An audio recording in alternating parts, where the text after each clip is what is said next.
Welcome to BSc institute. हम लोगों ने कल के सेशन में किससे स्टार्ट किया था? प्रिंसिपल ऑफ कर्मा के बारे में पढ़ा था। जब हमारे जो कर्म के सिद्धांत थे उनसे स्टार्टेड, मतलब सारे इंट्रो को हमने कवर किया था कि वो होता क्या है। तो कर्म क्या होते हैं? जो भी काम हम लोग करते हैं उनको हम लोग कर्म बोलते हैं। अब कर्म भी दोनों तरीके के हो सकते हैं, अच्छे कर्म भी हैं और हमारे बुरे कर्म भी। अच्छे कर्म हमको कैसा फल देंगे और बुरे कर्म, ठीक है, तो वो चीज हमको बता के रखिए कि प्रिंसिपल ऑफ बोल सकते कर्मा में या कर्मा के सिद्धांतों में। ठीक है, उस चीज को फिर से रिपीट नहीं कर रहा हूं, पर बेसिकली मेन चीज हम लोगों ने किस पे फोकस की थी कि तीन तरीके के कर्मा हमको देखने को मिलते हैं। ठीक है, अगर बेसिकली हम लोग बहुत सी बुकों में देखें तो बुकों में तीन तरीके के आपको कर्मों के बारे में बता के रखता है। पहला कौन सा है? कारक, जो कि बोल सकते हैं कि ऐसे कर्म जो कि कैसे करते हैं, शरीर के थ्रू किए जाते हैं। ठीक है, फिर दूसरे कौन से थे? वाचिक कर्म, जो कि अपनी वाणी के थ्रू या अपनी जुबान से हम लोग करते हैं, ऐसे कर्मों को हम लोग क्या बोलते हैं? फिर तीसरे अगर कर्म की बात करूं तो मानसिक कर्म। अब मानसिक कर्म कैसा? मतलब बेसिकली कि मन से ऐसे कर्म कर रहे हो कि आप किसी को मन से मतलब दुख पहुंचा रहे हो, किसी को ऐसा स्ट्रेस वाली कंडीशन में आप उसको पहुंचा रहे हो कि उसको सोचना पड़ रहा है या उसको स्ट्रेस हो रहा है। ठीक है, आप तो खुद के कर्म खराब कर ही रहे हो, सामने वाले के भी कर्म खराब करा रहे हो, तो उस तरीके के कर्मों को हम लोग क्या बोलते हैं? ठीक है, और बाकी की अगर मैं भगवत गीता की बात करूं तो भगवत गीता में हमको कितने तरीके के कर्म देखने को मिलते हैं? तीन कर्म। पहला कौन सा है? सात्विक कर्म क्या होता है?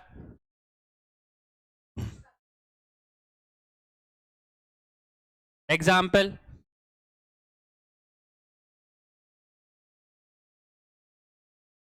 अच्छा एग्जाम्पल बताया था, बुरा तो नहीं। ठीक है, तो बेसिकली कोई राजा है, मतलब राजा की अगर बात करो, पहले के टाइम पे राजा हुआ करते थे, तो राजा का काम क्या था? अगर उनके राज्य में कोई गुनाह करते तो उनके सामने पेश किया जाता था, तो न्यायालय भी वही थे ना, तो उस टाइम पे राजा ही डिसाइड करता था ना क्या करना है क्या नहीं करना। ठीक है, तो वही चीज यहाँ पे आती है कि सात्विक कर्म कैसे होते हैं हमारे, वैसे उस तरीके के कर्म जो कि हमारे शास्त्रों में लिखे हुए हैं। ठीक है, और शास्त्रों के हिसाब से हम लोग क्या करते हैं, किसी भी इंसान का निर्णय करते हैं। ठीक है, तो जज का एग्जाम्पल सबसे बेस्ट था कि बेसिकली जज का काम क्या है? क्रिमिनल्स को सजा देना, पनिश करना। तो वो अपनी आईपीसी के हिसाब से या क्रिमिनल सीआरपीसी के हिसाब से वो क्या करता है, जो भी क्राइम उनके पास में आता है उसको उसी के अकॉर्डिंग क्या करते हैं, सजा देते हैं। अगर बहुत बड़ा मतलब कि क्राइम है कि किसी ने बोल सकता है कि बहुत मतलब मर्डर कर दिए, अगर ज्यादा ही मर्डर कर दिए, तो बेसिकली उनके पास ऑप्शन क्या रहता है? या तो उसको उम्र कैद की सजा देना या तो फिर मतलब कि फांसी पे चढ़ाना। अब वो चीज डिसाइड करती है जज के ऊपर कि भैया उसने क्या दिया, फांसी देना चाहिए या वो तो उसके खुद के निर्णय के ऊपर। पर बेसिकली उसका जो निर्णय होगा वो किसके हिसाब से? शास्त्र के हिसाब से। मतलब कि उसका जो धर्म है वो उसका ऑर्डर देता है कि भैया अगर किसी ने गलती की है तो उसको पनिश करना पड़ेगा। ठीक है, तो उस चीज के कर्मों को हम लोग क्या बोलते हैं? सात्विक कर्म। फिर दूसरे कौन से पढ़े थे हमने? राजस कर्म, जो कि हमको परिश्रम जो हम लोग कर रहे हैं ना, मतलब स्टूडेंट लाइफ में हमारा काम क्या है? हमारा कर्म है पढ़ना।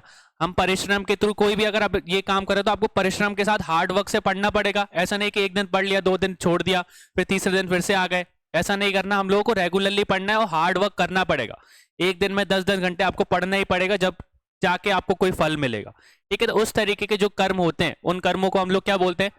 ठीक है, और जब उस चीज में आप सक्सीड हो जाओगे, जब उस चीज में आप सफल हो जाओगे तो कोई अच्छी पोस्ट पे बैठोगे। और अगर उस अच्छी पोस्ट पे आप जाओगे तो अब आपके अंदर अहंकार नहीं होना चाहिए कि भैया अब मैं इस पोस्ट पे आ गया और अब मैं अपने हिसाब से चलाऊंगा चीजों को, या आप अच्छी पोस्ट पे एसडीएम बन गए और एसडीएम बनने के बाद बोलोगे कि अब ये जो डिस्ट्रिक्ट है वो मेरे हिसाब से चलेगी। ठीक है, तो वो चीज नहीं करनी है। ठीक है, तो उस तरीके के जो कर्म होते हैं उनको हम लोग क्या बोलते हैं? ठीक है, तो वही चीज है कि हमारे जो कर्म है वो अच्छे होने चाहिए, और कर्मों के साथ जो हमने फल मतलब हमारे अच्छे कर्मों से जो हमको फल मिला है उसका हमको अहंकार नहीं होना चाहिए। ठीक है, जयकांत सिकरे नहीं बनना है कि अब ये मेरा गांव है और मैं इस गांव का जयकांत सिकरे। उस तरीके की चीजें हमारे अंदर नहीं होनी चाहिए। ठीक है, बेसिकली आप उस पोस्ट पे हो तो आप खुद की मेहनत से हो, मान रहे हो, पर उस पोस्ट पे गए हो तो किसके लिए गए हो? समाज की सेवा के लिए। ठीक है, तो एसडीएम या आप यूपीएससी की तैयारी कर रहे हो तो एमपीपीएससी की तैयारी कर रहे हो, तो बेसिकली वो मेन चीज आपका पैसा कमाना नहीं होना चाहिए। मैं पहले भी बता चुका हूं, अगर आपको पैसा कमाना है तो भैया बिजनेस वाली लाइन में चले जाना, बहुत पैसा है। ठीक है, या ऐसी प्राइवेट वाली जॉब कर लो जिसमें आपको पैसा मिल जाएगा। मतलब पर इस जॉब में अगर आप आ रहे हो तो बेसिकली आपको अपना माइंडसेट क्लियर करना पड़ेगा कि अगर यहाँ पे आप सिलेक्शन ले रहे हो, पहली चीज यही कि आपको राज की सेवा करनी है। ठीक है, आप सिविल सर्वेंट ही बोले जाओगे, आप सेवा के नौकर ही बोले जाओगे, नौकरशाह बोले जाता है ना बेसिकली, तो सिविल सर्वेंट ही हो आप। ठीक है, तो उस तरीके के जो कर्म होंगे उन कर्मों को हम क्या बोलेंगे? राजस कर्म। और तामसिक कर्म में क्या बताया था? जो अज्ञानता से, या छोटे से बच्चे की बात करोगे तो छोटा बच्चा कभी कभी गलती से मार देता ना हमको, चाटा, अब उसको आप वो रिएक्शन में आप भी उसको मारने लगते हो क्या? नहीं, क्योंकि उसने क्या करा है, अज्ञानता से गलती से मारा है। फिर वहीं पे कभी कभी बात होती है कि कभी आप मतलब ऐसी सिचुएशन आ जाती है कि आप नहीं चाहते हुए वो चीज को कर देते हो। जैसे कि आप वो कार ड्राइव कर रहे हो, हाईवे पे है अच्छी खासी स्पीड में, और सामने अगर कोई आ जाता है तो बेसिकली आप अगर खुद को रोकने की, अगर उस टाइम पे अगर 100 की स्पीड में एकदम से ब्रेक लगाओगे तो आपके लिए भी नुकसान है, और कभी कभी नहीं भी लग पाते। हमारा इंस्टेंट जो कॉन्शियस माइंड है वो एक्सेप्ट नहीं कर पाता, और अज्ञानता से हमारे साथ कभी चीजें हो जाती है। उस तरीके के कर्मों को क्या बोला गया है, तामसिक। ठीक है, ये चीज क्लियर होगी। तो ये भगवत गीता में कैसे डिफाइन करके रखी, तो बोल सकते हैं कि जब हमारा युद्ध स्टार्ट हो रहा था तो जो श्री कृष्ण भगवान ने जब उपदेश दिए थे हमारे अर्जुन को, तो बेसिकली उन्होंने इन चीजों के बारे में बताया था। ठीक है, रस के बारे में, तमस के बारे में, और हमारे इन तीनों चीजों की, कि हमारा शरीर किससे बना है और हमारे कर्म कैसे होने चाहिए, बेसिकली बताया था। नहीं कल, मतलब जब ऐसी सिचुएशन वाली कंडीशन होती है, या वो जो युद्ध का पहला दिन था, जब उसको अपने परिवार के सारे लोग उसके सामने दिख रहे थे, और उसको पता है कि युद्ध जीतने के लिए इनको सबको मारना पड़ेगा, तो उस टाइम पे सबके हाथ पैर फूल जाएंगे। ये चीज होती है ना, कि अगर अभी भी बात कर दो, कोई अगर आपके सामने, अगर परिवार को आपके सामने लड़वा दो तो आपके हाथ पैर फूलने लगेंगे ना। तो वही चीज थी कि उन्होंने अपने कर्मों को बताया था कि आप, तुम्हारे कर्म क्या है। अब यहाँ पे तुम्हारा धर्म क्या बोलता है, तो ये सारे के सारे कर्म किस में बताए गए हैं, हमारे भगवत गीता में। ठीक है, तो कौन कौन से कर्म किससे रिलेटेड है। फिर किसकी बात, हमने किसकी बात की थी कि बहुत सी चीजें हमको मतलब अलग तरीके से आप देखो तो कर्मों को और डिफाइन करके रखा है, उनके रिजल्ट के बेसिस पे, उनके परिणाम के बेसिस पे। तो पहला कौन सा है हमारा, संचित कर्म, कि परिणाम के बेसिस पे कैसे हमारे कर्मों को डिवाइड करके रखा है। तो सबसे पहला कौन सा था, संचित कर्म। संचित कर्म मतलब जो कर्म हमने पहले के जन्म, मतलब पहले जन्म में किए, पिछले जन्म में किए। ठीक है, उन जन्मों को हम लोग क्या बोलते हैं, संचित कर्म। और संचित कर्मों से ही हमारा क्या डिसाइड होता है, प्रारब्ध डिसाइड होता है। और प्रारब्ध क्या होता है हमारा, प्रेजेंट नहीं बोल सकते, प्रारब्ध मतलब कि वो पहले से ही जो बोलते हैं ना, कि बोलते डेस्टिनी है, भाग्य में लिखवा के आया तो वो होगा ही, उस चीज को हम प्रारब्ध बोलते हैं। ठीक है, बोलते हैं ना कि अगर आपके भाग्य में पैसा है तो वो मिलेगा ही, तो वो प्रारब्ध आप लिखवा के आए कि आपने पिछले जन्म में कोई अच्छा काम किया था, और उस अच्छे काम के कारण आपको इस जन्म में पैसे मिलेंगे, या मतलब बोल सकते हैं आप सक्सेसफुल हो गई। ठीक है, इस चीज को हम लोग प्रारब्ध बोलते हैं, उस चीज को मत करना। क्रिया कार्मक जो हम लोग पढ़ेंगे उसको बोलते हैं प्रेजेंट में, तीनों को मिक्स मत करना। ठीक है, तो पहले संचित कर्म की बात करो तो पिछले जन्म के जो कर्म है उनको हम लोग क्या बोलते हैं। ठीक है, फिर दूसरी किसकी बात आती है, प्रारब्ध कर्म की। तो जैसे जो आपके संचित कर्म होंगे, अच्छे होंगे या बुरे होंगे, उनके हिसाब से आपका प्रारब्ध डिसाइड होगा।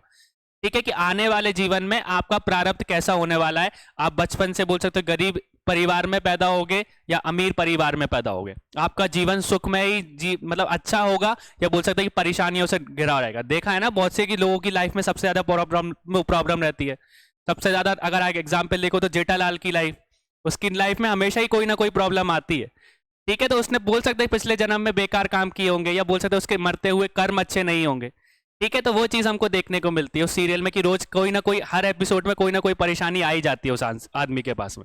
ठीक है, तो उस तरीके के जो हमारे प्रारब्ध है वो किससे डिसाइड होता है, संचित कर्मों से। ठीक है, क्लियर हो गया, कंफ्यूज मत होना। अब प्रारब्ध जो डिसाइड हो गया, प्रारब्ध लिखा हुआ है, जो भाग्य में लिखा हुआ है, उन भाग्यों के साथ में हमारा एक और कर्म चलता है, उसको हम लोग क्या बोलते हैं। ठीक है, क्रिया मान बोलते, क्रिया मान, और बोल सकते हैं संचय मान जो कर्म है। ठीक है, संचय मान कर्म मतलब बेसिकली कि जो पुराने कर्म है वो भी, और साथ में इस जन्म में भी तो कर्म करोगे ना। ऐसा तो है नहीं कि आ गए और बस मतलब एक तरीके से रोबोट और अपने हिसाब से चल रहे हो। इस कर्म तो इस जन्म में भी आपको करने पड़ेंगे, और जो प्रेजेंट टाइम के आपके जो कर्म होंगे उनको हम लोग क्या बोलते हैं, संचयमान कर्म, या बोलते हो क्रियमान कर्म। क्लियर हो गया, तीनों में कंफ्यूज मत होना। ठीक है, संचित की बात करेंगे तो पिछले जन्म के हमारे जो कर्म है, और उन्हीं कर्मों के हिसाब से हमारा क्या डिसाइड होता है, प्रारब्ध डिसाइड होता है। ठीक है, हमारा भाग्य लिखा जाता है, बोलते हैं ना डेस्टिनी है। और उन्हीं कर्मों को जो आप फॉलो कर रहे हो उनको क्या होता है, वो प्रारब्ध कर्म है जो आपने लिखवा के आए हो। और साथ में जो इस जन्म में जो कर्म करोगे ना, उन कर्मों को हम लोग क्या बोलते हैं। ठीक है, क्रियमाण या संचय। क्लियर हो गया। अब देखो मैं पहले ही बोल देता हूँ, जो आगे वाली थ्योरी है ना, वो तो क्या कहते हैं, बेसिकली आप पढ़ तो लोगे, उनको समझ अच्छे से लेना। एग्जाम्पल्स के थ्रू जो समझाने वाला हूं ना, जो आश्रफ को वो समझ में आ गया ना, तो वो थ्योरी भी समझ में आ जाएगी। पर अगर थ्योरी आप सोचोगे कि थ्योरी अकेली पढ़ ले, तो उसमें कुछ भी समझ में नहीं आएगा। बाद में यही करते फिरोगे कि इल्ले इल्ले, समझ में ही नहीं आ रहा, क्योंकि उसमें थोड़ी सी टफ टफ लैंग्वेज दे के रखी है। मैं कोशिश करूंगा कि इजीएस्ट वे में आपको एग्जाम्पल के थ्रू समझा दूं, पर आप सोचो कि उसका एक्चुअल मतलब मैं बता दूंगा वो शब्द का, तो वो नहीं बता पाऊंगा।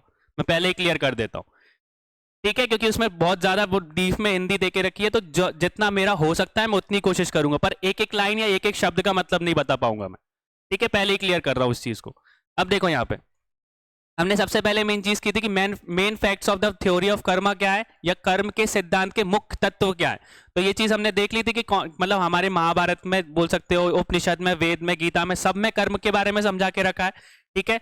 और बोल सकते हैं कि कर्म की बात की है तो पुनर्जन्म और अगला जन्म, इन सब चीजों की भी बात होती रहती है इसमें, ठीक है। कर्म के साथ में हमारा पुनर्जन्म भी जुड़ा रहता है और अगला जन्म भी जुड़ा रहता है, कि अगर आपके अच्छे कर्म होंगे, मैंने बताया था कि एक ही जन्म में कोई इंसान अपने सारे के सारे जो भी फल है उसको नहीं भोग सकता, ठीक है। जो अच्छे कर्म होंगे उनका कर्म का अच्छा फल उसको आने वाली जिंदगी में जीना पड़ेगा, और बुरे कर्मों का जो फल है वो भी आगे वाली जिंदगी में भोगना पड़ेगा, ठीक है।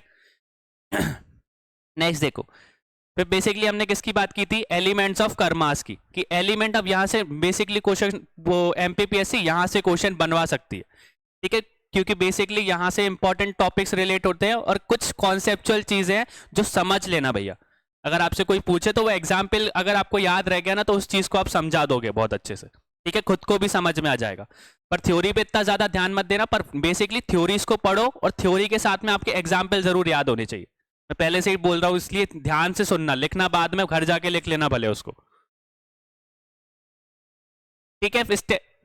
एलिमेंट्स की बात करो तो मेन चीज इसमें क्या बोल के रखा है, जो हमारे कर्म है उन कर्मों के साथ में हमारी क्या चीज जुड़ी रहती है, फल जुड़े रहते हैं। अच्छे कर्म अच्छे फल दिलाएंगे और बुरे कर्म बुरे फल, ठीक है।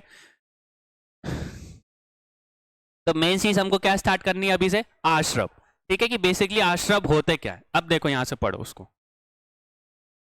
क्या बोल के रखा है, शुभाशुभ कर्मों के आगमन द्वार को क्या बोला जाता है, आश्रम बोला जाता है। क्या बोला जाता है, ये क्या बोल के रखा है, द्वार है। तो मतलब एक तरीके से बोल सकते हो कि एक जो आश्रम है वो एक तरीके का क्या है, आपका द्वार है, ठीक है। अब आश्रम में दो वेद हैं, एक कौन सा है, दिव्यशाव, और दूसरा भावशाव। शुभ और अशुभ परिणामों को उत्पन्न करने वाली अथवा शुभाशुभ परिणामों से स्वयं उत्पन्न होने वाली प्रवृत्तियों को क्या बोला जाता है, देवाश्रम। और वहीं पे कर्मों से आने वाले द्वार रूप जीव के शुभ और अशुभ परिणामों को क्या बोला जाता है, भावाश्रम। क्लियर हुआ, कुछ समझ में आया, हाँ तो कर रहे हो, फिर बढ़ू आगे। देखो बेसिकली क्या बोल के रखा है कि आगमन द्वार की बात करें तो अब यहां से समझ लेना बेसिकली आप एग्जाम्पल के थ्रू कि कैसे समझ रहे हैं कि जो आश्रव है वो आश्रव कैसा है, एक तरीके का द्वार है, ठीक है, एक डोर है जिसमें चीजें आएंगी। और किस तरीके की चीजें आएंगी, दोनों तरीके की, शुभ और अशुभ दोनों के दोनों। कहां गया, ठीक है, शुभ और अशुभ मतलब कि अच्छे जो भी अगर आप शुभ काम करोगे तो शुभ काम भी उसी द्वार से प्रवेश करेंगे, और बुरे काम करोगे तो अशुभ काम भी आपके किस द्वार से एंटर करेंगे, उसी द्वार से, ठीक है। तो आश्रम को एक तरीके से उन्होंने क्या बोल के रखा है कि एक आगमन का द्वार है, और उन द्वारों में हमको क्या देखने को मिलेंगे, शुभ और अशुभ दोनों तरीके के हमको क्या देखने को मिलेंगे, दोनों तरीके के हमारे जो भी कर्म होंगे वो सब उसी द्वार से एंटर करेंगे। ये चीज क्लियर हो गई। अब वहां पे अगर बात करोगे तो आश्रम को दो वेदों में डिवाइड करके रखा है, कौन से, एक तो हमारे दिव्याश्रम और दूसरा कौन सा है हमारा, भावाश्रम, ठीक है।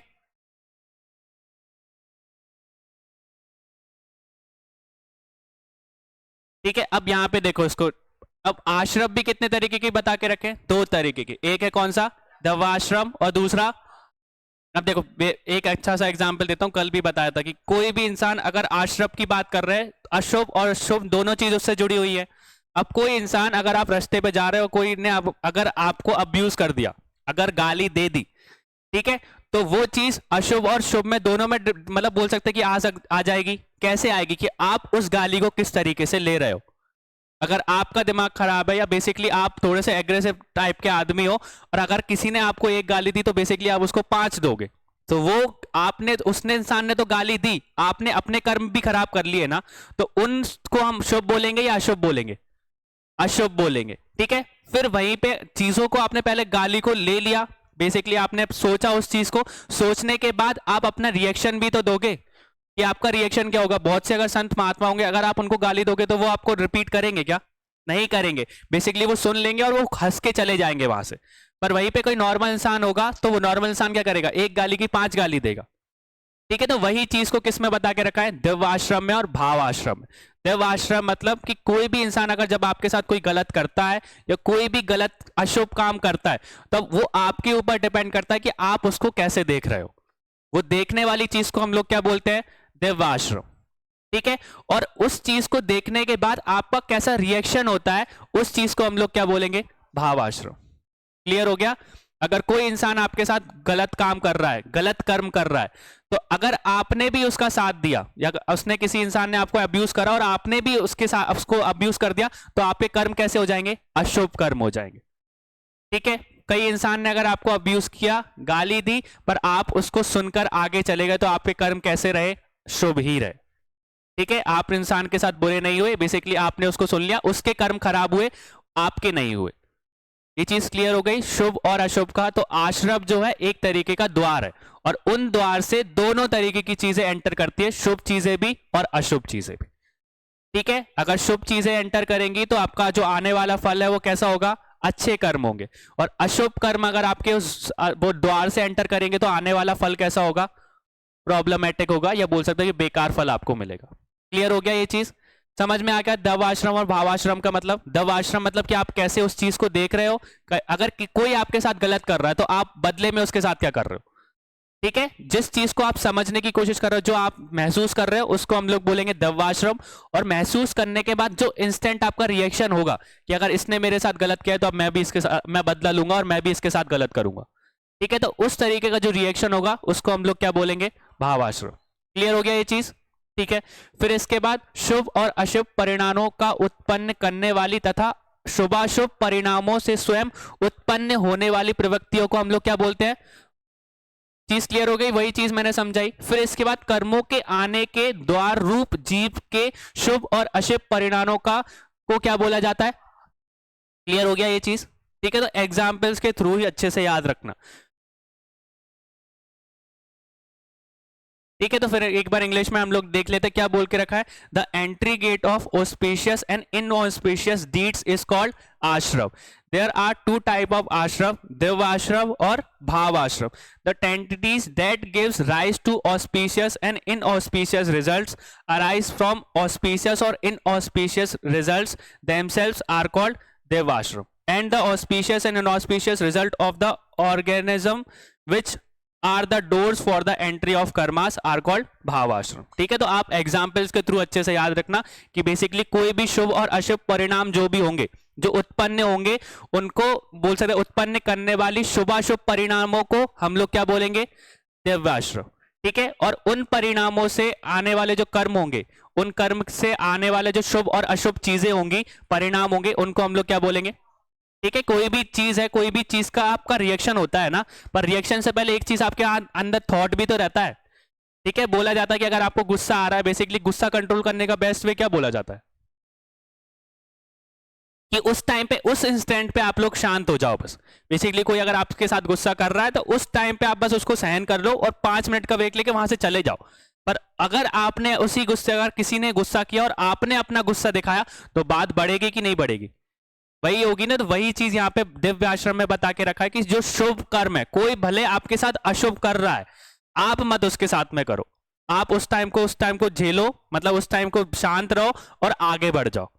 ठीक है, पर अगर उस इंसान ने कोई गलत काम किया या अशुभ कर्म किए और उसी के बदले में आपने भी वही चीज करना स्टार्ट कर दी, तो आपके कर्म भी कैसे हो जाएंगे? अशुभ हो जाएंगे। ठीक है, तो ये सब चीजें किस द्वार से एंटर करती है? जो जिसको हम लोग क्या बोलते हैं? आश्रम बुलाते हैं। ठीक है, देखो समझ रहा हूं, वो थोड़ी कॉम्प्लिकेटेड है, पर चीजों को एग्जाम्पल्स के थ्रू याद रखोगे तो वो चीज आपको याद रहेगी। ठीक है, फिर इसके बाद क्या बोल के रखा है? मन, वचन, कार्य, काय की क्रिया को योग कहते हैं। ठीक है, किसको काय की योग की जो बोलते हैं कि जो योग है उसको क्या बोला जाता है? जो मन, वचन और काय की क्रिया को। ठीक है, यह निम्न प्रकार के योग आश्रम है।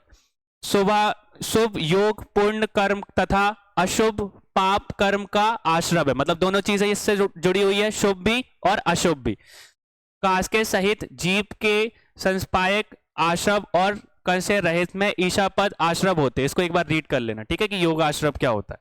बेसिकली जो इंपॉर्टेंट था मैंने बता दिया आपको। आश्रव को नाम से तो नहीं किंतु कर्मों के आगमन से रूप में उल्लेख पुराणों में भी पाया जाता है, ठीक है। क्या बोल के रखा, जो आश्रव शब्द है वो हमको पुराणों में देखने को नहीं मिलता, पर आश्रव का जो कॉन्सेप्ट है ना, जो हमने दिव्याश्रम और भावाश्रम पढ़ा, वो चीजें हमको किस में देखने को मिलती हैं, पुराणों में देखने को मिलती है, ठीक है। तो इन्होंने स्टार्टिंग में बता दिया कि आश्रव का नाम नहीं है, पर किंतु कर्मों के आगमन के रूप में उल्लेख हमको कहां पे देखने को मिलता है, पुराणों में देखने को मिलता है। भाव स्वरूप राग स्वदेशी विकार के कारण तथा अज्ञान मोहिदी के कर्म का अशुभ या अशुभ रूप में आगमन होता रहता है, जो सूक्ष्म शरीर के रूप में आत्मा के साथ रहते हैं, ठीक है। तो दोनों कर्म आपके साथ, अशुभ कर्म भी और शुभ कर्म भी आपके किसके साथ जुड़े होते हैं, आत्मा के साथ जुड़े होते हैं, ठीक है। क्योंकि जब नेक्स्ट बोल सकते हैं कि जो आत्मा जब अगला जन्म लेगी तो उस जन्म में कैसे पता होगा कि प्रारब्ध कैसा होगा, क्योंकि जो कर्म हमारे साथ किसके साथ आ रहा है, आत्मा के साथ आ रहा है, ठीक है। क्योंकि आत्मा तो अमर है ना।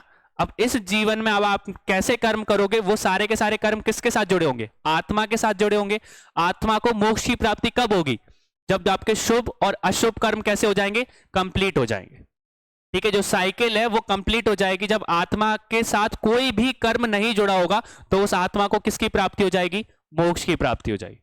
ये चीज क्लियर हो गई। तो हमेशा जो हमारी आत्मा होती है उस आत्मा के साथ कैसे कर्म जुड़े होते हैं, दोनों कर्म, शुभ कर्म भी और अशुभ कर्म भी। ऐसा नहीं कि बेसिकली आपके साथ अगर शुभ कर्म जुड़े हुए हैं तो उनको भी कंप्लीट होना जरूरी है। क्या आप बोलोगे सर शुभ कर्म कैसे कंप्लीट होना, ये चीज समझ में आई। जैसे भी आप काम कर रहे हो तो दोनों चीजें कर रहे हो ना, अच्छे काम भी कर रहे हो, बुरे काम भी कर रहे हो, सो आपको फल जो मिल रहा है अच्छा भी मिल रहा है, बुरा भी मिल रहा है। आप अगर अपने जीवन में अच्छा काम करते जा रहे हो, ठीक है, अच्छी बात है कि अच्छे कर रहे हो, पर उनका भी फल आपको मिलना बहुत ज्यादा जरूरी है। जब तक उसका फल आपको नहीं मिलेगा तो जो साइकिल है वो कंप्लीट नहीं होगी, कर्म का सिद्धांत कंप्लीट नहीं होगा, आपको मोक्ष की प्राप्ति नहीं होगी, ठीक है। तो अच्छे कर्म भी हमको करने का भी उसको भोगना पड़ता है, और जो बुरे कर्म का फल है वो भी हमको भोगना ही पड़ता है, ठीक है। जब तक आत्मा से वो दोनों चीजें मिट नहीं जाती, शुभ और अशुभ कर्म खत्म नहीं हो जाते, तब तक हमको किसकी प्राप्ति नहीं होगी, मोक्ष की प्राप्ति नहीं होगी, ठीक है। अगर आपके अच्छे कर्म है तो अगले जन्म में आप बोल सकते हो कि अमीर मतलब परिवार में पैदा हो गए, या आपकी जो लाइफ है वो लग्जीरियस होगी, ठीक है। इस तरीके की चीजें बता के रखिए। फिर नेक्स्ट क्या है हमारा, ठीक है, समर। तो सवर में क्या बता के रखा है कि आश्रव का निरोध सवर है। अब निरोध का मतलब क्या हो गया यहाँ पे, अभी हम लोगों ने क्या देखा, आश्रव को देखा कि आश्रव क्या है, एक तरीके का द्वार है, ठीक है। अब उस द्वार पे अगर मैंने क्या लगा दिया, ताला लगा दिया, उस द्वार को अगर मैंने बंद कर दिया तो उसी को हम लोग क्या बोलेंगे, सबर बोलेंगे, ठीक है। क्या बोला कि आश्रव का निरोध क्या है, सबर है। कि बेसिकली हमने क्या करा, आश्रम में क्या हो रहा था, दोनों तरीके के जो हमारे शुभ कर्म थे और अशुभ कर्म थे दोनों आ रहे थे, ठीक है, दोनों का आगमन हो रहा था, पर हमने क्या करा, उन पे ताला लगा दिया, उसको रोक दिया कि भैया आप कोई एंटर नहीं कर सकता, ठीक है। वो चीज को हम लोग क्या बोलेंगे, सबर बोलेंगे, ठीक है। फिर क्या बोल के रखा कि सबर के भी दो भेद है, भाव सबर और द्रव्य सबर, जैसे हमने उसमें पढ़े थे। आते हुए नए कर्मों को रोकने वाली आत्मा के परिणाम को भाव सवर तथा कर्म पुदलों के आगमन के रुक जाने को देव शवर कहा जाता है, ठीक है। तो दोनों चीजें हमको देखने को मिलेंगी। सबसे पहली चीज कि अगर कोई भी शुभ कर्म है और अशुभ कर्म है, वो जो एक द्वार से एंटर करते हैं उनको उस आश्रव बोलते हैं, ठीक है। उस आश्रव को अगर मैंने बंद कर दिया, उस द्वार को अगर मैंने बंद कर दिया, तो उसको हम लोग क्या बोलेंगे, सवर बोलेंगे, ठीक है। सबर और निर्जला जो है वो बोल सकते हैं हमको जैन साहित्य में ज्यादा देखने को मिलते हैं, ठीक है। जैन साहित्य की आप बात करोगे तो इस तरीके के जो वर्ड्स है उसमें ज्यादा डिफाइन करके रखे, ठीक है। तो उसको जैन साहित्य के बेसिस पे मैं समझा रहा हूं। तो बेसिकली हमने आश्रव को समझा, आश्रव एक क्या था, द्वार था, और अगर मैंने उस द्वार को बंद कर दिया तो उस द्वार को बंद करने के बाद हम उसको क्या बुलाएंगे, सवर बुलाएंगे, कि अब कोई भी शुभ और अशुभ जो भी कर्म है ना वो उस द्वार से एंटर नहीं करेंगे। अब बेसिकली ऐसा एग्जाम्पल समझ लो कि अभी मतलब आपकी एज कितनी होगी, 24-25 के आसपास में होगी, ठीक है। अब आप उस टाइम पे क्या कर रहे हो, कर्म करते जा रहे हो, पर बेसिकली एक टाइम के बाद क्या होगा, बोल सकते हो कि 35 साल के बाद आपको रियलाइज होगा कि भैया मैं जो कर्म करते आ रहा हूं वो बहुत बुरे हैं। बेसिकली हो जाता है ना कि कॉलेज लाइफ में अगर जाओगे तो कॉलेज लाइफ में बहुत सी गलत आदतें हमको लग जाती है, ठीक है, अगर वो गलत आदतें लग गई और 35 साल के जब हुए तब आपको समझ में आया कि भैया मैं बहुत बुरे काम करते आ रहा हूं, जो कर्म है वो करना है, तो अब मेरे को आज से अच्छे कर्म करना है, तो उस फेज को हम लोग क्या बोलेंगे, सवर बोलेंगे। कि आपने 35 साल तक जो कर्म थे वो कर लिए, वो भी बोल सकते हो जैसे भी कर्म थे, पर आपने उस दिन से डिसाइड करा कि अब मैं आज से कैसा एक बेहतर इंसान बनूंगा और आज से मैं ये कोई भी गलत काम नहीं करूंगा। तो वो 35 साल तक आपने काम किया, फिर 35 साल के बाद आपको रियलाइज हुआ कि भैया इन सब चीजों को बंद करना पड़ेगा, और उस चीज को हम लोग क्या बोलेंगे, सवर बोलेंगे। ये चीज क्लियर हो गई सिंपल एग्जाम्पल में, पर वो एक बोल सकते हो हाइपोथेटिकल एग्जाम्पल है, उससे रिलेटेड नहीं है। पर सवर का मतलब, अगर आश्रम का मतलब समझ में आ गया कि आश्रम एक द्वार है जिससे शुभ और अशुभ कर्म एंटर कर रहे हैं, अगर उस द्वार को अगर मैंने बंद कर दिया तो उसको हम लोग क्या बोलेंगे, सवर बोलेंगे। अब कोई भी अच्छे कर्म और बुरे कर्म उसमें एंटर नहीं कर सकते। ठीक है, फिर इसके बाद क्या बोल के रखा, सवर के दो भेद हैं, इसको एक क्या बोलता है, भाव सवर। सवर आते हुए नए कर्मों को रोकने वाली आत्मा के परिणाम को क्या बोला जाता है, भाव सवर। ठीक है, तो बेसिकली क्या करके रखा हमारे, अगर कोई भी कर्म शुभ और अशुभ, मैंने अगर यहाँ पे ताला लगा दिया, यहाँ पे रोक दिया, तो अब कोई भी शुभ और अशुभ कर्म यहाँ पे एंटर कर पाएंगे क्या, नहीं कर पाएंगे, तो इनको हम लोग क्या बोलेंगे, भाव सवर बोलेंगे।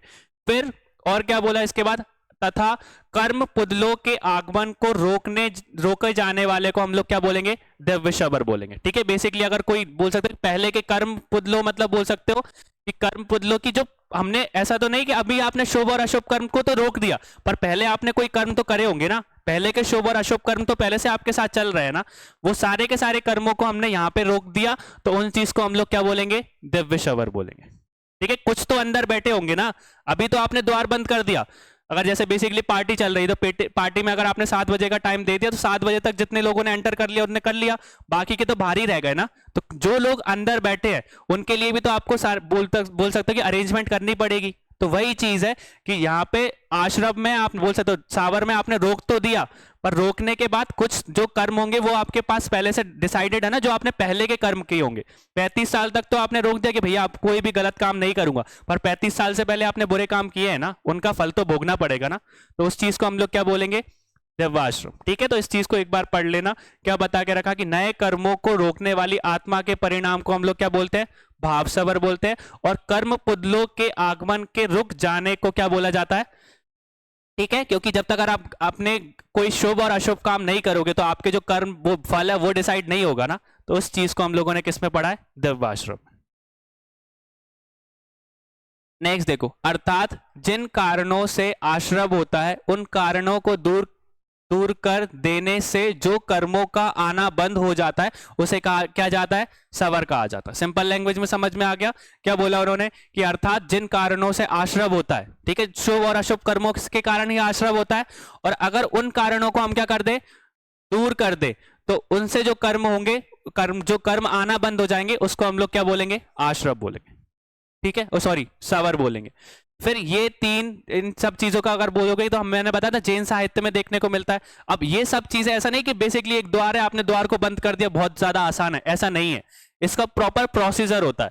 ठीक है, एक प्रॉपर प्रोसेस होती है। उस प्रोसेस को किसमें डिफाइन करके रखा है, ये 3 गुप्ती, पंच समिति, 10 धर्म, 12 अनुप्रेक्षा, या 22 बोल सकते हो कि हमारा परिचय, और 5 चरित्र से होता है। ठीक है, तो ये पूरी की पूरी एक प्रोसेस है।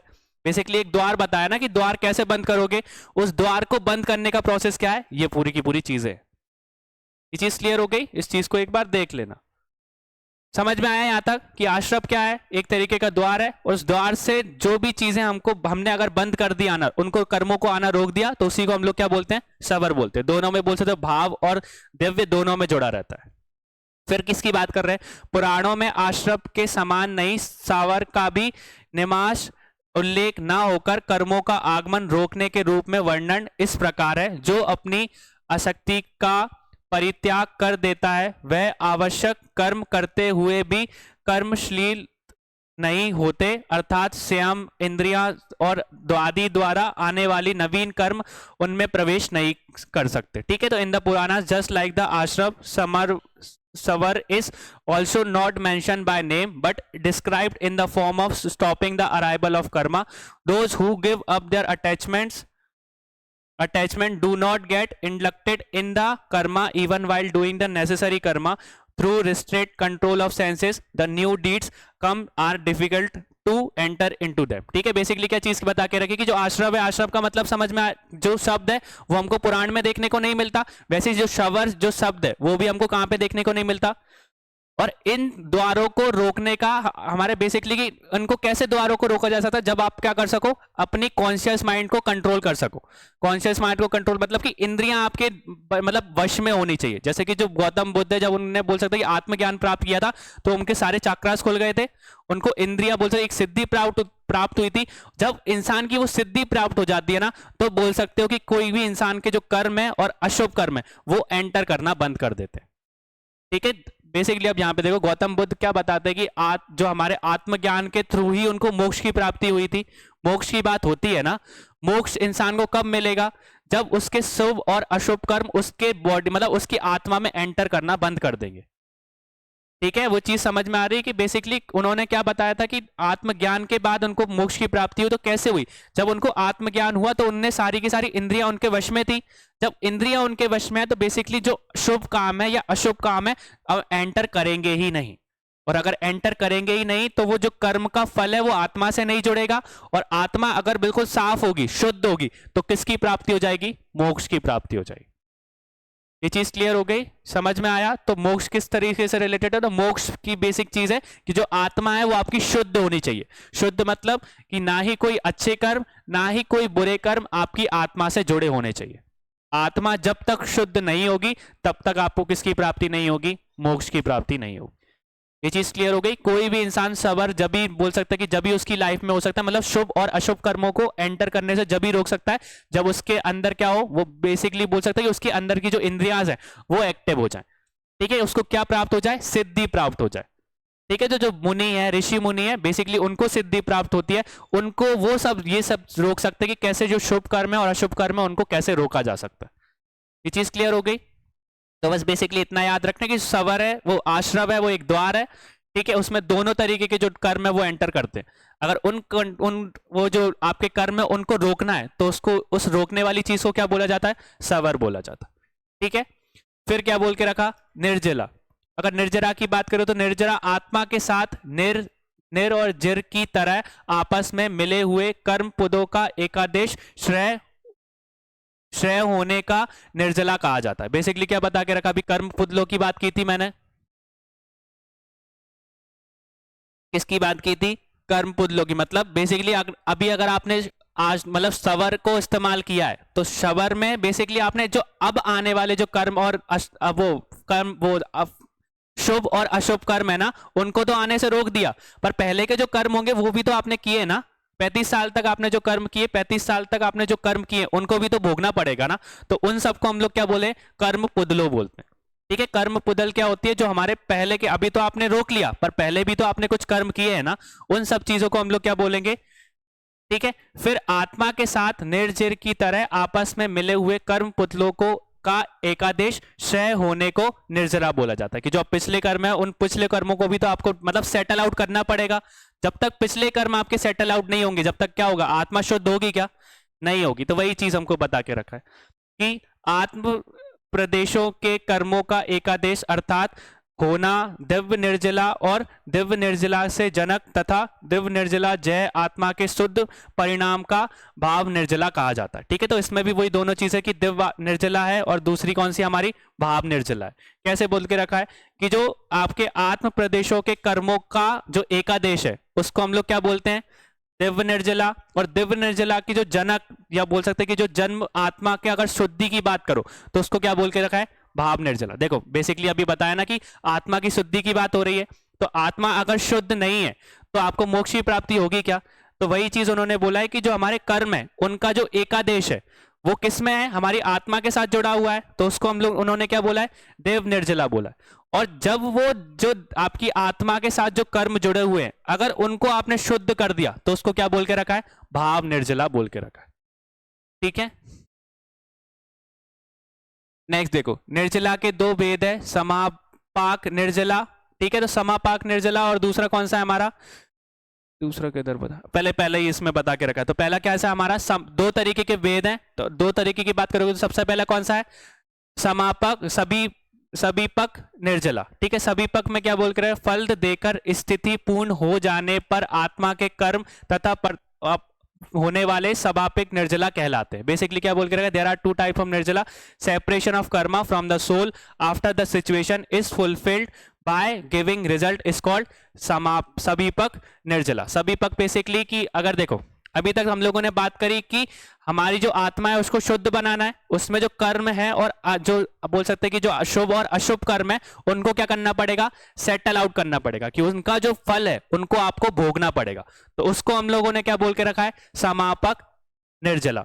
और फिर इसके बाद अगर नेक्स्ट करें तो अभिपक निर्जला है। तो अभिपक निर्जला में क्या बोल के रखा है कि अभिपक निर्जला उदय काल प्राप्त उक्त के होने पर भी ताप आदि उपायों को कर्मों के श्रेय होने का अपापक निर्जला बोला गया है, जिसमें अनशन इन्योदर आदि 12 प्रकार की जैन गमों में वितरण होता है। देखो बेसिकली क्या यहाँ पे बोल के रखा है कि समाज जो आपका सबीपक निर्जला है उसमें क्या करना है, सभी चीजों का त्याग करना है, ठीक है, कि आपकी जो शुभ और अशुभ कर्म है वो क्या होने चाहिए, सेटल आउट होने चाहिए। अब उनका प्रोसीजर किस में देके रखा है, हमारा अभिपक में। अभिपक में किस तरीके से देख रखा है, इसको एग्जाम्पल के रूप में देखो, अनशन की बात हो रही है तो अगर विद्यासागर जी महाराज की बात करोगे तो उन्होंने सलेखना पद्धति से क्या करा था, अपनी क्या कहते हैं, अपनी बोल सकते हैं निर्माण प्राप्त किया था। तो जो सलेखना पद्धति है वो एक तरीके का क्या है, अनशन है। तो वो एक तरीके का प्रोसेस है कि उस प्रोसेस को अगर आप करोगे तो बेसिकली किसकी प्राप्ति हो जाएगी, मोक्ष की प्राप्ति हो जाएगी, ठीक है। तो इस तरीके की चीजें हमको किस में देखने को मिलती है, निर्जला में देखने को मिलती है। कि अगर सभी पक की बात करोगे तो उसमें क्या बता के रखा है कि आत्मा का शुद्धिकरण बहुत ज्यादा जरूरी है।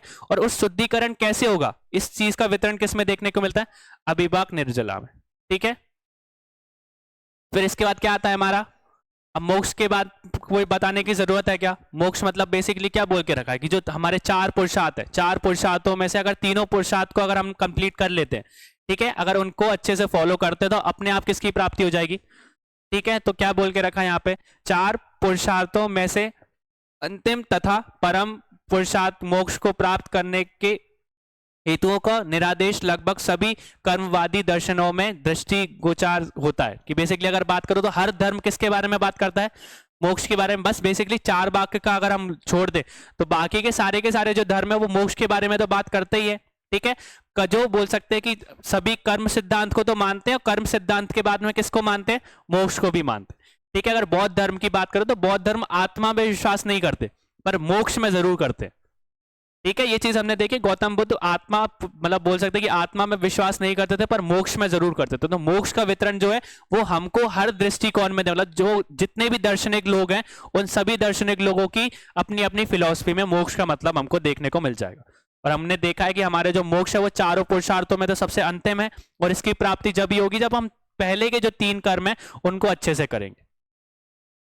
नेक्स्ट क्या बोल के रखा है, असात कर्मों का भयंकर परिणाम तथा सत्कर्मों का सुंदर विपक सामने रखकर ही दार्शनिक संतुष्ट नहीं हुए थे। मतलब बेसिकली क्या बोल के रखा कि उन्होंने बोला कि philosopher were not satisfied with just representing the dire consequences of wrong action and the beautiful outcomes of the good action. के मतलब दार्शनिक अलग फिलोसोफर्स की बात करो तो इतने में खुश नहीं हुए कि मोक्ष की प्राप्ति कैसी होगी, कि अगर आपके जो बुरे फल है, बुरे कर्म है, उनका फल कैसा होगा, बुरा होगा, और अच्छे कर्मों का फल कैसा होगा, अच्छा होगा। पर उन्होंने मोक्ष के लिए क्या चीज बता के रखी है कि इसमें भी अलग आगे के लक्ष्य प्राप्ति का अध्यय सामने रखते हुए सुख और दुख दोनों का निश्चय मानते हुए शुद्ध स्वरूप की प्राप्ति पर बल दिया है और कर्म संलग्न आत्मा अशुद्ध है, ठीक है। अब ये चीज क्या बता के रखा है उन्होंने, मोक्ष की प्राप्ति में क्या बता दिया कि कोई इंसान जो अगर अच्छे कर्मों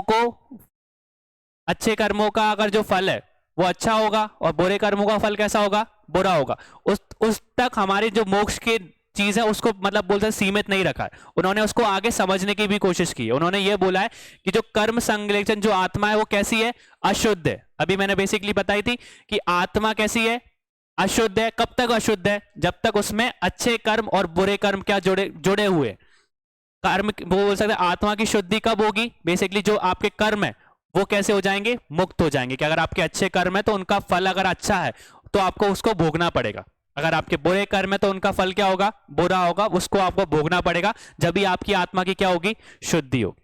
तो इस तरीके से बहुत से फिलोसोफर्स ने मोक्ष को भी बताया। कि मोक्ष की प्राप्ति कैसे की जा सकती है, जब आपकी आत्मा क्या हो, शुद्ध हो। ठीक है, बेसिकली हम लोग देखते हैं कि अगर इस जन्म में अच्छे काम करोगे या अगले जन्म के जो आपके कर्म जो भी काम है उनका अगर फल आप भुगत लोगे तो उस चीज को हम लोगों ने क्या बताया, मोक्ष बताया। पर ये चीज भी बताइए कि इंसान निरंतर जन्म क्यों लेता रहता है, क्योंकि उसके फल कंप्लीट, मतलब फल जो उसको, मतलब जो उसने कर्म किए हैं उन कर्मों का जो फल है वो क्या नहीं हो पा रहा है, कंप्लीट नहीं हो पा रहा है। ठीक है, अगर इस जन्म में आपने ज्यादा अच्छे कर्म कर लिए तो उसको भी भोगने के लिए आपको क्या करना पड़ेगा, अगला जन्म देना पड़ेगा। ठीक है, जब तक वो साइकिल कंप्लीट नहीं होगी ना, उस साइकिल को कंप्लीट होने के बाद जब तक आत्मा शुद्ध नहीं होगी तब तक आपको मोक्ष की प्राप्ति नहीं होगी। ठीक है, लॉजिक समझ में आ रहा है? तो जो आपको दोनों जो कर्म है उन कर्मों का फल आपको इस मतलब इन जीवनों में मतलब आपको चुकाना ही पड़ेगा। ठीक है, अगर आपके अच्छे ज्यादा अच्छे कर्म हुए तो अगला जन्म आपका कैसा होगा, बहुत अच्छा होगा। ठीक है, अच्छी फैमिली में बिलोंग करोगे, आपकी जो एजुकेशन है वो भी अच्छी होगी, स्वास्थ्य भी अच्छा रहेगा, तो वो जो आपकी जीवन है वो अच्छी तरीके से निकलेगा। ठीक है, तो इस तरीके की चीजें हमको बता के रखी है यहाँ पे। तो मतलब बेसिकली बोल सकते हो जो फिलोसोफर्स है उन्होंने इस तरीके का आइडिया दे के रखा है। तो वरना आपके दिमाग में यही चीज आने कि सर फिर अच्छे कर्म भी मत करो, अगर उन अच्छे कर्मों का अगर आपको फल भोगना है तो फिर हम अच्छे कर्म करें ही क्यों, या बुरे कर्मों का अगर आपको फल भुगतना है तो फिर बुरे कर्म तो हम लोग कंट्रोल कर सकते हैं, फिर अच्छे कर्म मत करो। और ये चीज यहाँ पे थोड़ी बहुत फिलोसफिकल लगती है कि अगर फिर इस सिद्धांत से देखोगे तो फिर इंसान कोई अच्छे कर्म ही नहीं करेगा। ठीक है, तो दोनों चीज जुड़ी हुई है। अगर आप फिलोसफर्स की या दार्शनिक, मतलब उनके एक तरीके से दर्शन था उन लोगों का, उन लोगों की फिलोसफी थी कि इस तरीके से चीजें चलती है।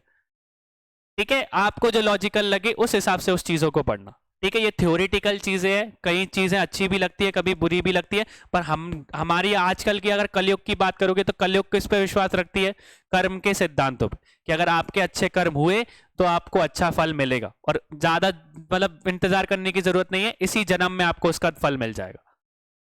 ठीक है, नेक्स्ट क्या बोल के रखा है, जैन दर्शन के अनुसार सवर के द्वारा नए कर्मों का आगमन रुक जाने तथा निर्जला के द्वारा समाप्त पुरातन कर्मों का श्रेय हो जाने पर आत्मा की जो निष्कर्म शुद्ध वास्ता है वही मोक्ष है। ठीक है, तो इस तरीके को जो हमारे बोलेंगे समस्त जो कर्म है उनका श्रेय होना मोक्ष है, या कर्म श्रेय या नाश का अर्थ यहाँ पुरुषार्थ कारण का अंत है। बेसिकली ये चीज बता के रखी कि इंसान कैसे कर सकता है, सबर जो आपके आश्रव है, आश्रव एक द्वार है। ठीक है, उसको जैन साहित्य में बात करो तो जैन साहित्य में हमको दो चीजें देखने को मिलती है, कौन कौन सी? ठीक है, पहला है सबर और दूसरा क्या है, निर्जल। तो निर्जला में सबर में क्या बोल के रखा है, जो नए कर्म है उनको हम रोक सकते हैं, किससे? सबर से। और निर्जला से हम लोग क्या कर सकते हैं, उनकी मुक्ति कर सकते हैं, मतलब उनको कंप्लीट कर सकते हैं। और अगर उनको कंप्लीट करोगे तो किसकी प्राप्ति हो जाएगी, मोक्ष की प्राप्ति हो जाएगी। ठीक है, तो ये जैन धर्म से रिलेटेड ये दो क्वेश्चन जो आप बोल सकते हैं, ये दो टॉपिक जरूर अच्छे से याद रखना, एक निर्जरा और दूसरा सवर। ठीक है, ये जैन धर्म में बहुत अच्छे से डिस्क्राइब करके रखे। फिर नेक्स्ट, भारत में अन्य दर्शनों में भी मोक्ष के विषय में यही चिंतन वस्तु किया गया है। ठीक है, बेसिकली अगर मैं बात करूं तो यहाँ पे अगर हम गौतम बुद्ध की बात करें तो वो किस में विश्वास करते थे, मोक्ष में विश्वास रखते थे। मतलब बेसिकली कर्म का सिद्धांत तो मानते ही थे, कर्म के सिद्धांत के साथ साथ किसकी बोलते थे, मोक्ष का बोलते थे। पर चारवाक और वो एक जैसे थे क्या? चारवाक भी बोल सकते पुनर्जन्म में विश्वास नहीं रखते थे, अगले जन्म में विश्वास नहीं रखते थे, और हमारे गौतम बुद्ध भी नहीं विश्वास रखते थे। तो दोनों में फिर अलग अलग कैसे हुआ, दोनों तो एक ही पटरी पे चल रहे हैं ना। मेन चीज किसकी आ जाती है, मोक्ष की। जो चारवाक है वो मोक्ष की बात नहीं करते हैं। बेसिकली उसका मैंने बताया था ना कथन क्या है, घी मांगो, ठीक है, उधार मांगो, घी पियो और चैन से जियो। तो बेसिकली अगर आप कर्म कर रहे हो, वो कर्म के सिद्धांत को तो मान रहे हैं, पर मोक्ष की प्राप्ति अगर होगी क्या, आप बेसिकली किसी इंसान से उधार लोगे तो अगर आप उसका उधार नहीं चुकाओगे तो वो बद्दुआ ही देगा ना, और उस बद्दुआ का आपका जो फल है वो भी तो चुकाना ही पड़ेगा ना। ठीक है, तो मोक्ष की प्राप्ति कब तक नहीं हो सकती, जब तक हमारी जो आत्मा है वो शुद्ध ना हो जाए। आत्मा शुद्ध कैसे ना हो जाए, जो भी हम कर्म कर रहे हैं उन कर्मों का फल आपको भोगना ही पड़ेगा। अच्छे कर्म करोगे तो अच्छे आपको अच्छा फल मिलेगा, क्योंकि अगर अच्छे कर्म करोगे तो बेसिकली आपका जीवन ही आसान होगा, और बुरे कर्म करोगे तो आपका जीवन और दिक्कत में चला जाएगा। ठीक है, इस तरीके की चीजों को उन्होंने तीनों से कनेक्ट करके बताया। आश्रम का याद रखना कि बेसिकली एक द्वार है जिसमें हमारे हमारे शास्त्रों में इसके बारे में बता के रखा है। फिर अगर सवर की बात करो तो सवर जो बोल सकता है हमारे शास्त्र में, और बोल सकता है कि जैन धर्म में उसका नाम तो नहीं है इस्तेमाल, ना ही हमको कहीं आश्रम देखने को मिलता है, ना ही कहीं सवर देखने को मिलता है, पर उसके जो कॉन्सेप्ट है ना, जो चीजें हमने समझी है, वो जरूर हर किताब में हमको देखने को मिलती है। ठीक है, वेदों में भी देखने को मिलती है, शास्त्रों में भी देखने को मिलती है, और जैन शास्त्रों में भी देखने को मिलती है। ठीक है, फिर क्या बोल के रखा है हमारा, नेक्स्ट क्या है हमारा, नैतिकवाद। ठीक है, ये बोल सकते हो ये किसकी फिलॉसफी है, गौतम बुद्ध की फिलॉसफी है। क्या बोल के रखा है कि कर्मवाद या पुनर्जन्म में विश्वास रखते हुए बौद्ध आत्मा की सत्ता और क्या बोला, हाँ, पुनर्जन्म में विश्वास रखते हुए बुद्ध आत्मा की सत्ता और अमरता में विश्वास नहीं रखते थे। उनके अनुसार मनुष्य के शरीर में ऐसा कोई तत्व नहीं है जो शरीर के नष्ट हो जाने के बाद भी मतलब बचता हो। बुद्ध ने इसी मत को नैत्यवाद कहा है। ठीक है, तो नैत्यवाद मतलब बेसिकली क्या समझ में आया हम लोगों को कि गौतम बुद्ध ने, मैंने बताया था कि वो कर्मवाद में तो विश्वास रखते थे, पर किस में विश्वास नहीं रखते थे, पुनर्जन्म में और अगले जन्म में विश्वास नहीं रखते थे। तो इस तरीके की जो उन्होंने दर्शन दिया था गौतम बुद्ध ने आत्मा से रिलेटेड, कि आत्मा तो है, मतलब कि ऐसी कोई चीज नहीं है कि बेसिकली कि कोई भी शरीर का ऐसा भाग जब बोल सकते हैं कि वो खत्म हो जाता है या उसको जला दिया जाता है या उसको गाड़ दिया जाता है, तो ऐसी कोई सी चीज नहीं है कि जो बचती हो। बेसिकली अगर हमारी बात करोगे तो हम लोग क्या करते हैं कि कोई भी शरीर है तो शरीर को जब हम जलाते हैं तो बेसिकली आत्मा क्या है, अमर है। पर उनके हिसाब से क्या बोल रहा है कि जब भी शरीर का पतन, मतलब शरीर को गाड़ दिया जाता है या जला दिया जाता है, तो ऐसा कोई भी तत्व नहीं है जो कि शरीर का बचता हो। पर हमारे हिसाब से तो आत्मा रहती है ना। तो उन्होंने इस चीज को एक दर्शन में बताया और उस दर्शन को हम लोग क्या बोलते हैं, नैत्यवाद, नैरात्यवाद। ये चीज क्लियर हो गई। तो ये गौतम बुद्ध की थ्योरी है कि वो, मैंने बताया ना कि वो आत्मा में विश्वास नहीं रखते थे। ठीक है, बेसिकली वो कर्म के सिद्धांत पे विश्वास रखते थे और मोक्ष पे विश्वास रखते थे। ठीक है, जो आत्मा की थ्योरी है उन्होंने जो डिस्क्राइब करी है उस चीज को, उस दर्शन को हम लोग क्या बोलते हैं, नैतत्यवाद, निरात्यवाद। फिर भारतीय दर्शन में निरात्यवाद को विशेष स्थान है। अन्य सभी आस्तिक भारतीय दर्शन आत्मवादी है, एक बौद्ध धर्म ही नैतिकवादी है या अभिवातक है। ठीक है, तो बेसिकली अगर आप जैन धर्म की बात करोगे या बोल सकते कि हिंदू धर्म की बात करोगे तो वो आत्मा में विश्वास रखते हैं। पर जैन, आप बौद्ध धर्म की बात करोगे तो वो कैसे, नैरात्यवाद को विश्वास करते हैं। नैरात्यवाद मतलब कि कोई आत्मा एग्जिस्ट नहीं करती। ठीक है, चार बाग की भी बात करोगे, चार बाग का दर्शन भी इसी तरीके का है, पर हम लोग उनको बौद्ध के साथ नहीं जोड़ सकते। ठीक है, बौद्ध धर्म के साथ नहीं जोड़ा जा सकता। ठीक है, उनका दर्शन भी सेम ही था, उनके हिसाब से भी पुनर्जन्म नहीं होता, अगला जन्म नहीं होता, और उनके साथ एक चीज और थी कि वो मोक्ष को भी नहीं मानते थे। उनका बेसिकली ये कि इस जीवन में आए हो तो अपने हिसाब से, आनंद के हिसाब से जियो, जो आपको मजे में लग रहा है ना उस चीज को करो।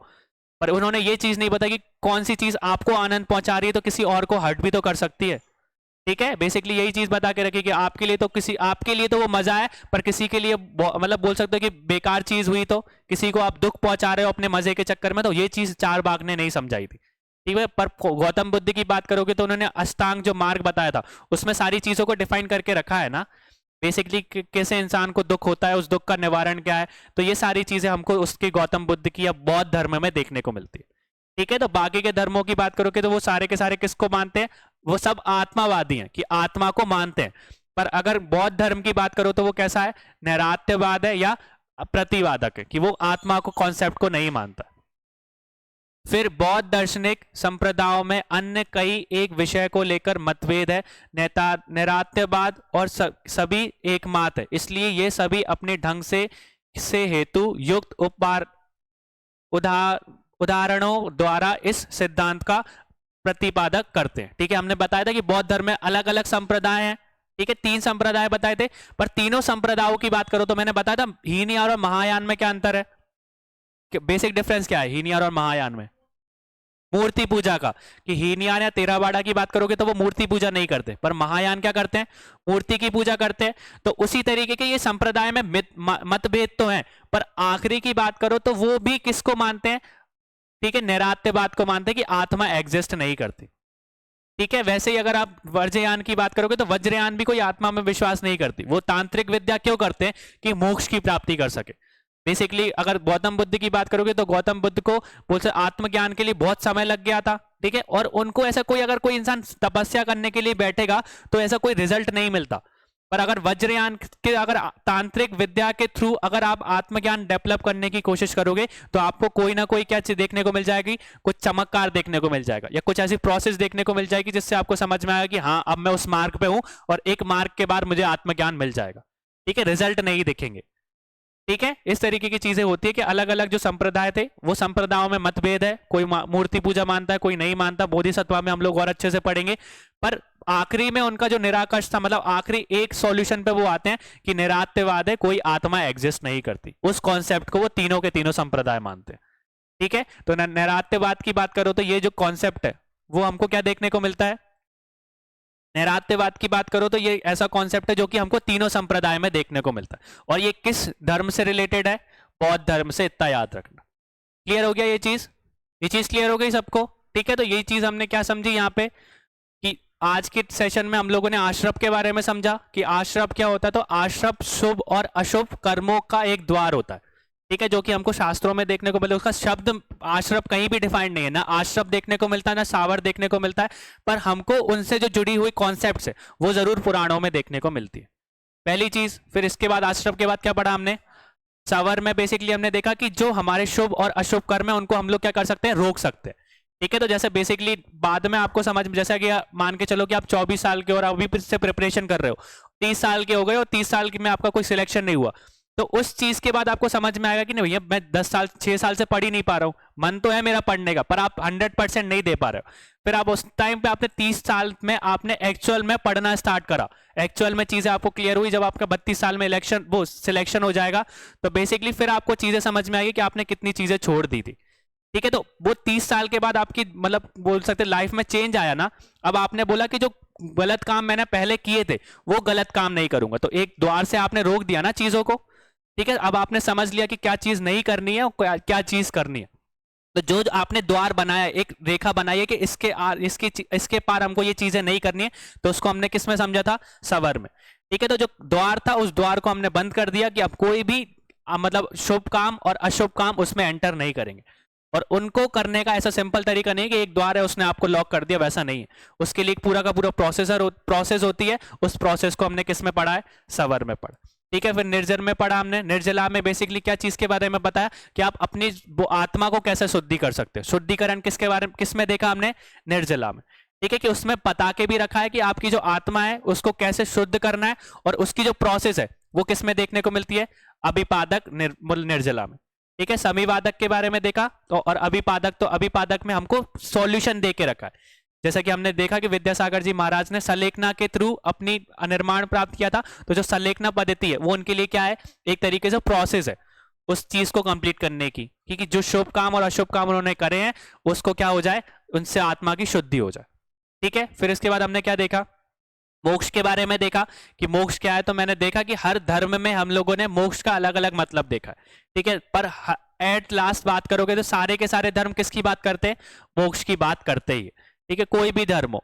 बस बोल सकते चार वाग का दर्शन अलग है कि वो मोक्ष की बात नहीं करते, पर जितने भी हमारे धर्म है, ठीक है, वो सारे के सारे धर्म किसकी बात करते हैं, मोक्ष की प्राप्ति की बात करते हैं, ठीक है। फिर हमने निरात्यवाद के देखा, तो निरात्यवाद एक तरीके की फिलॉसफी है या दर्शन है जो कि किस धर्म में मानी जाती है, बौद्ध धर्म है। उस बौद्ध धर्म में बेसिकली हर संप्रदाय इसको फॉलो करता है, किसको फॉलो करता है, निरात्यवाद को, कि कोई भी आत्मा एग्जिस्ट नहीं करती। कि हमारी सारे के सारे जो जैन धर्म है वो आत्मावाद है, और ये कैसा है, निरात्यवाद की कोई भी आत्मा एग्जिस्ट नहीं करती। हमारे जो कर्मों का सिद्धांत है वो चीज है, और साथ में कर्मों के साथ क्या जुड़ा हुआ है, हमारा मोक्ष जुड़ा हुआ है। कि अगर आप अच्छे कर्म करोगे तो आपको मोक्ष की प्राप्ति होगी, अगर आपके पुरुषार्थ अच्छे से करोगे तो आपको मोक्ष की प्राप्ति हो जाएगी।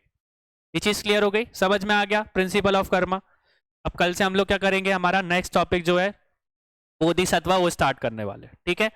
पर उससे पहले ये चीज याद रखना कि कल मैं आपका रिवीजन टेस्ट, मतलब एक तरीके से टेस्ट ही है आपका, जो हम लोगों ने अभी तक पढ़ा है ना, वो सारी की सारी चीज मैं एक एक से इंडिविजुअली खड़ा करके पूछूंगा आपको। वो चीज जैसे अगर मैंने पंच महायज्ञों की बात करी, तो पंच महायज्ञ में कोई भी अगर देवयज्ञ बता दिया तो वो आपको अच्छे से एक्सप्लेन करना है आपकी लैंग्वेज में।